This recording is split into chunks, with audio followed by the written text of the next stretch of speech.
আসসালামু আলাইকুম। আমাদের ভুট্টা ভাঙা কাজ শুরু হয়ে গেছে। গতকালকে আমরা এই সাইডটা ভুট্টাটা ভাঙছিলাম, এবার আজকের এই সাইডটা হলে কমপ্লিট হয়ে যায়। এখানে মোট 1.5 বিঘা জমিতে আমরা এই বইতে ভুট্টা লাগাইছিলাম। এই ভুট্টাতে আমরা গত নভেম্বর মাসের লাস্টের দিক, ডিসেম্বর মাসের শুরুর দিকে আর কি ভুট্টাটা লাগানো হয়েছিল। আলহামদুলিল্লাহ, আল্লাহ তাআলা খুব সুন্দর ভুট্টা দিছে।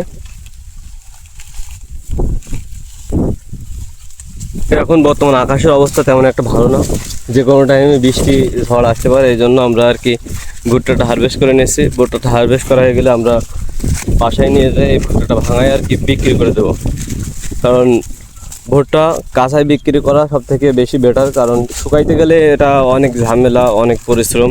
এটা সবাই করতে পারবে না। দেখুন কী পরিমাণ ভুট্টা হয়েছে। আল্লাহ তাআলা খুব সুন্দরই ভুট্টা দিছে।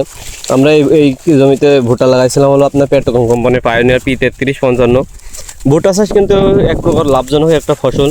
আমরা যদি সঠিক নিয়ম মেনে সঠিকভাবে যদি ভুট্টা চাষ করতে পারি, তাহলে কিন্তু এখান থেকে ভালো পরিমাণ অর্থ উপার্জন করা সম্ভব। আমরা কিন্তু ভুট্টাটা ফিরে এইভাবে মানে ড্রেনের মাঝখানে রেখে দিচ্ছি, কারণ হলো আমরা কিন্তু ডাইরেক্ট বস্তা বললে সেক্ষেত্রে কিন্তু একটা সমস্যা ফেস করতাম, সেটা হলো একটু শুকাতে নেই। আমরা যে রোদের ভিতরে এতে রেখে দিচ্ছি, এতে কিন্তু একটু শুকাচ্ছে, এই জন্য আমাদের রাখতে সুবিধা হবে। ভুট্টাটা হয়তো বেচতে 2-1 দিন সময় লাগতে পারে, এই জন্য কিন্তু আমরা একটা রোদ দিয়ে নিচ্ছি। যদি একটা রোদ না দিতাম তাহলে কিন্তু একটু সমস্যা হতো, কারণ ভুট্টা ছেঁড়ার পরে একটা রোদ দিয়ে নিলে কিন্তু নিশ্চিন্তায় থাকা যায়। কারণ ভুট্টা এমন একটা ফসল, এটা কিন্তু রেখে দিলে কমে গেলে সেক্ষেত্রে কিন্তু ভুট্টার মান এবং কোয়ালিটি কমে যায়। এই জন্য এই বিষয়গুলো আমাদের লক্ষ্য রাখতে হবে। আমরা কিন্তু এই জমিটা আবারও এই গাছগুলো কেটে ফেলে কিন্তু এখানে আমরা পাট চাষ করব।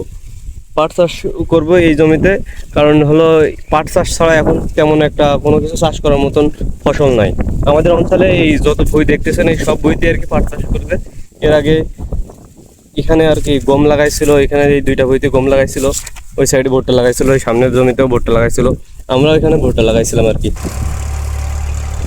এখন সবাই মিলে আর কি এই সমস্ত ক্ষেতে পাট লাগাবো। কিছু কিছু মানুষ এখন তিলও করে থাকে, কিন্তু তিল লাগানোর সময়টা কিন্তু প্রায় শেষের দিকে। এখন আর তিল লাগানো যাবে না। অনেক জায়গায় তিল হলো আপনার ফুল চলে আসছে। এই দেখুন তিল গাছ কত বড় বড় হয়ে গেছে আমাদের সাইডে। এটা আমাদের এক ভাই লাগাইছে।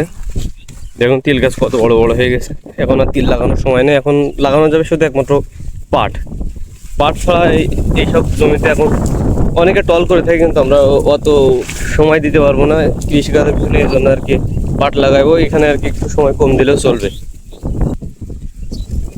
আমরা যদি তথাকথিত চাকরির পেছনে না ছুটে আমরা যদি সঠিকভাবে এরকম কৃষিকাজ করতে পারি, বাসায় যদি জমি থাকে তাহলে কিন্তু আমরা কৃষিকাজ করতে পারি। কৃষিকাজে কিন্তু আলহামদুলিল্লাহ চলে। চাকরির থেকে আমি মনে করি বেটার, এটা একটা স্বাধীন পেশা। চাকরিতে কিন্তু একটা পরাধীনতা জীবন যখন পার করতে হয়, কিন্তু সেক্ষেত্রে কিন্তু কৃষিকাজটা কিন্তু অনেক স্বাধীন পেশা। আপনারা চাইলেও কিন্তু বেকারত্ব না ঘুরে এইভাবে কৃষিকাজ করে নিজেদের জীবনকে পরিবর্তন করতে পারেন।